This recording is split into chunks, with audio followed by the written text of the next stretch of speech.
Hi guys, welcome back to Rts Share Tea, where respiratory therapists live out loud. With me, your host, Linda Fry, the Asthma Lady. Yes, welcome everyone. Welcome to anyone new. And I just wanted to say thank you to last week's guest co-host, Dr. Cameron Michaels, who was here on our show with us. And we just wanted to say thank you so much for dropping those gems on just how to navigate through our careers, career management, and higher education. So he was really dropping true gems on that episode. So very happy, and I'm hoping that he'll visit us and come back as a guest co-host because he has a little more to share. So I'm gonna see if I could try to make that happen. All right, guys. So today's episode, we are talking about seasonal blues and asthma and cuffing season, right? So the season is changing.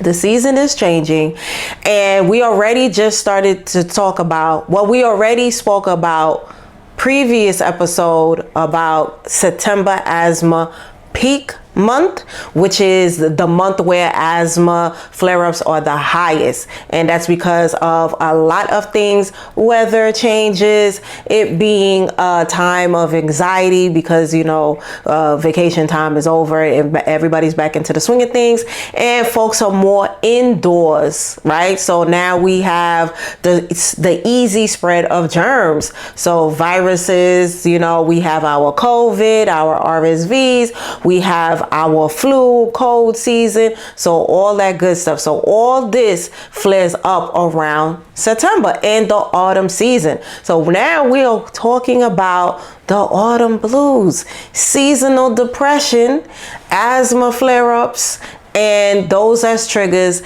cuffing season, and how to just navigate through the autumn blues. Yes. In autumn, the fall season, we have some folks that go through seasonal depression. So this is just where we have mood swings, irritability, anxiety, and this can be for a number of things, right? So this can be related to just being around less sunlight. So we have to remember during autumn, days are getting shorter. So the sunlight, which provides us with our vitamin D, this helps to regulate the production of serotonin and dopamine. So these are just those feel-good neurotransmitters that happen in our brain. So those are mood enhancers, right? So those are our happy vibes. So like I was saying, we have shorter days, and we have, because of the cooler weather, folks staying inside more, doing less outdoor activities. And once again, just not having as much access to natural sunlight. So this can contribute to those seasonal blues. On the other end, we have holiday season around the corner. So things like Thanksgiving, where this might also flare up some anxiety because now you can be around family members that you're usually not around, where you probably may have had a conflict or unresolved issues. We have folks that, let's not forget this is an election season, so you might be involved in conversations that you don't want to have around holiday time, right?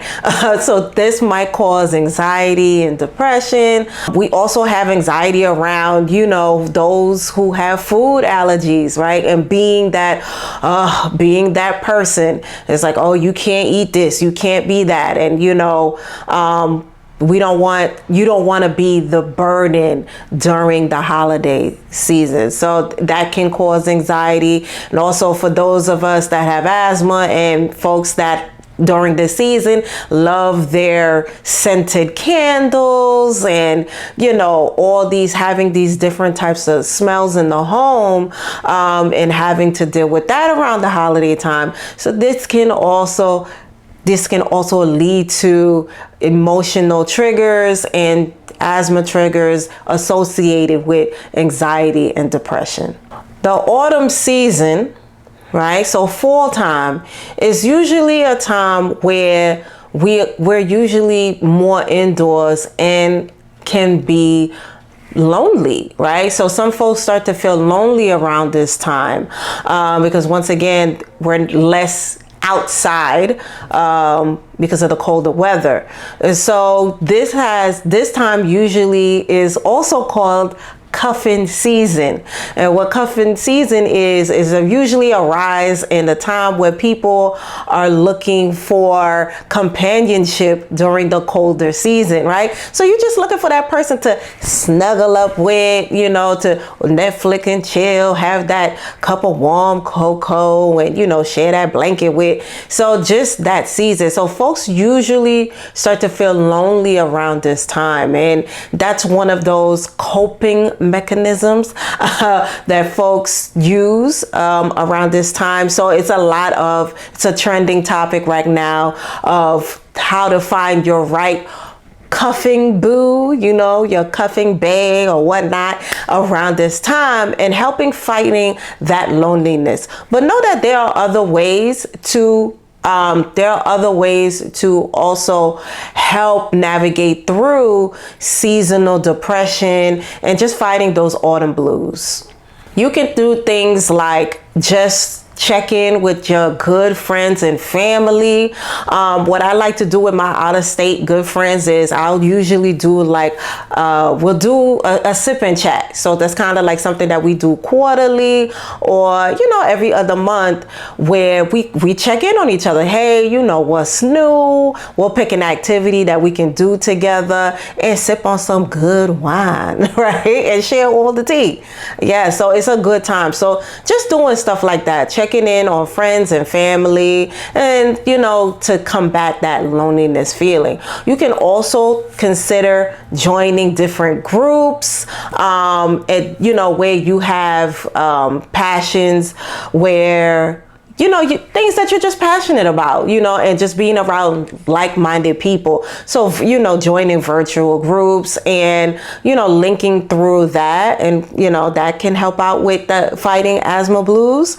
Also volunteering. I volunteer for my church food pantry, and this helps me a lot, especially since I've started working more at home, running my own business. Sometimes I miss being just that feeling of a community, you know, walking into work and everybody saying good morning and, you know, eating breakfast with people.